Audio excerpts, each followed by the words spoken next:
Bem-vindos ao Politeia. Eu sou Rodrigo Couto e hoje vamos falar sobre os argumentos favoráveis ao voto obrigatório.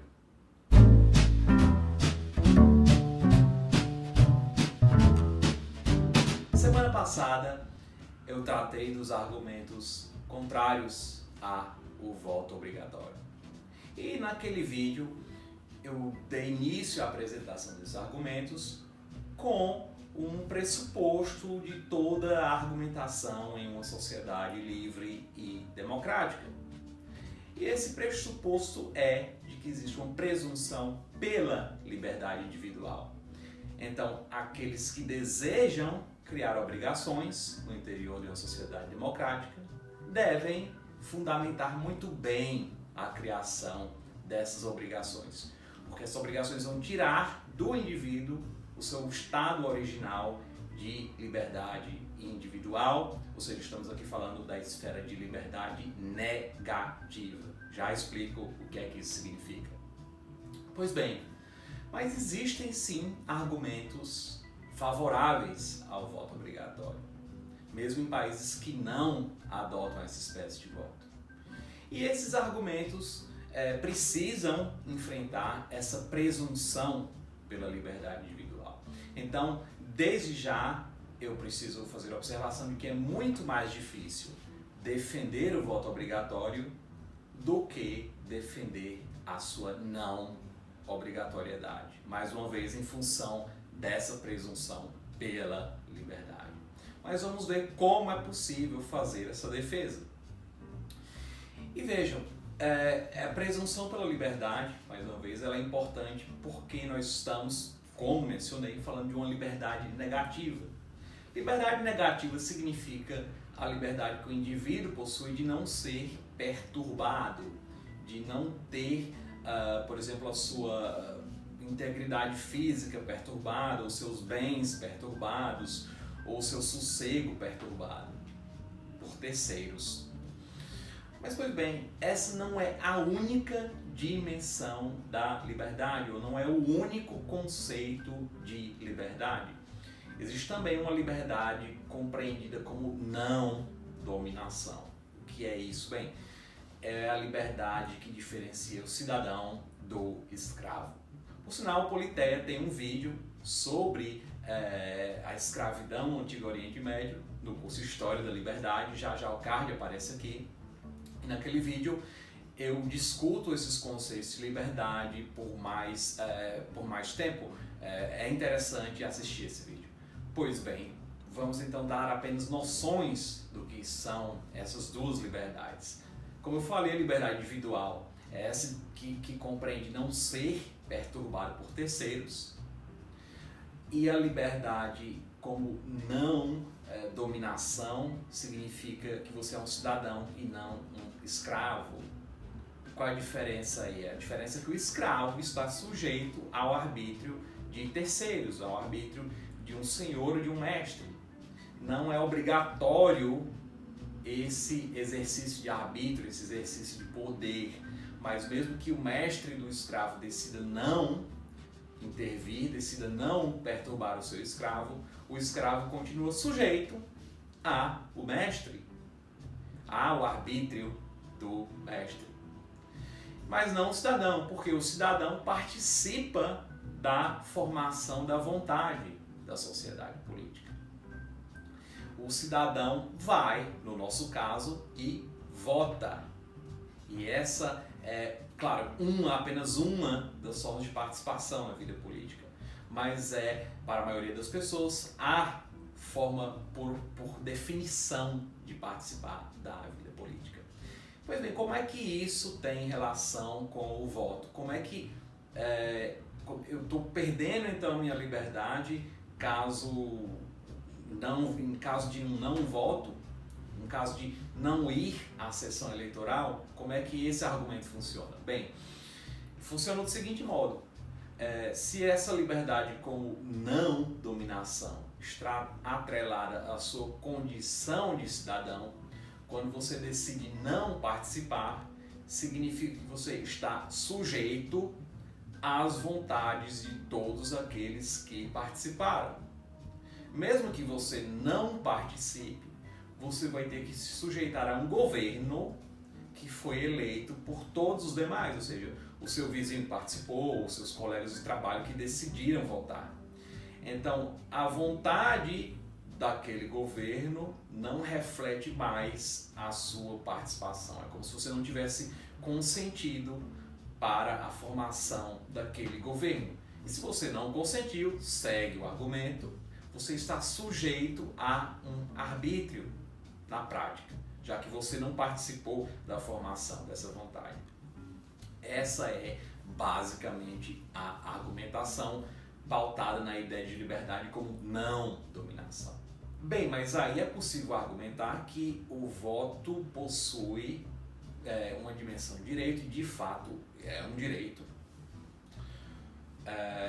Mas se ele é um direito, por que ele não compreende também um direito ao não voto? Se eu tenho direito ao voto, por que eu não posso simplesmente decidir não votar? Bem, esse direito, falando aqui apenas de um ponto de vista de jurisprudência, ele já foi proposto, já surgiu em petições em tribunais da Austrália e ele não foi reconhecido. É um dos poucos países desenvolvidos que tem o voto obrigatório e que não reconhece o direito ao não voto. E também na Corte de Direitos Humanos da União Europeia, que também não reconheceu um direito ao não voto. Pois bem, claro que é plausível alegar a existência desse direito. Claro que é plausível admitir, a partir do direito ao voto, um direito ao não voto. Mas, no interior dos debates jurídicos, dos debates de doutrina jurídica, não existe realmente consenso sobre a possibilidade de renunciar a um direito. Não existe esse consenso, até porque muitas vezes os direitos existem não só para proteger o indivíduo, mas para proteger toda a sociedade. Então imaginem um direito como a educação. Imagine que a educação é um direito individual. Imagine então que uma parcela determinada da sociedade decide renunciar à educação. Bem, o prejuízo não vai ser só dessas pessoas, segue o argumento. O prejuízo será da sociedade como um todo, porque você vai ter um conjunto de pessoas sem educação no interior daquela sociedade. Então você vai ter um conjunto de pessoas que, por exemplo, não está capacitada a entrar na universidade, e você não vai ter tantos engenheiros, você não vai ter tantos médicos, você não vai ter outros profissionais que poderiam contribuir para o bem-estar da sociedade. Esse é um dos argumentos. Mas esse argumento se torna mais interessante quando você nota que o voto não é um direito como qualquer outro. O voto, a participação nas eleições, ela é uma pedra, um elemento fundamental do nosso sistema político, que, caso retirado, significa, na prática, a falência ou a implosão desse sistema político, que depende do voto, porque ele depende em termos intelectuais, ele depende da ideia de que todos participam da formação do governo.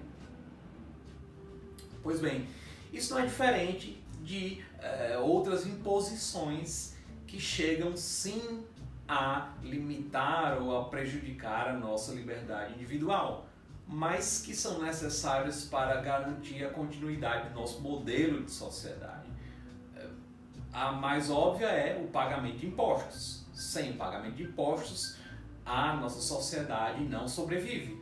Claro que existem sim proposições sobre outros modelos de sociedade, por exemplo, o anarquismo, os modelos marxistas, o anarquismo libertário, mas numa sociedade que tem como base a participação, ou seja, a ação individual, muitas vezes obrigatória, você precisa do voto e do pagamento de impostos. Não estou aqui a defender, mas esse é um elemento dessa argumentação. parte dessa argumentação. Mesma coisa com o serviço militar. Um país que não tem uma força de defesa, ele vai, potencialmente, ele pode ser conquistado pelos vizinhos, ou pode sofrer uma agressão pelos vizinhos. E serviço militar pode ser ou não obrigatório. Em estados de emergência, estados extremos de conflitos, os países chegam a obrigar até mesmo idosos e crianças à luta. Então, muitas vezes nós temos limitações à liberdade individual, mas que, segundo o argumento, são necessários para a garantia e continuidade do nosso modo de vida político, nosso modo político de viver, ou seja, um modo que exige participação. Então, esses são os argumentos pelo sim, pela obrigatoriedade do voto. E com esses dois vídeos eu quero deixar claro que o Politeia não fez uma defesa do sim ou do não, ele apenas apresentou argumentos. O nosso sistema está longe de ser perfeito e esses argumentos são necessários para que vocês possam refletir sobre ele. Esse é o papel e o objetivo do Politeia. Eu espero que esses dois vídeos tenham contribuído para essa espécie de reflexão. Então, obrigado pela sua atenção. Claro, para mais conteúdo dessa espécie, lembre de se inscrever no canal, ative o sininho para receber notificações, deixe o seu like e comentários. Gostamos de ler os seus comentários e até a próxima. Tchau, tchau!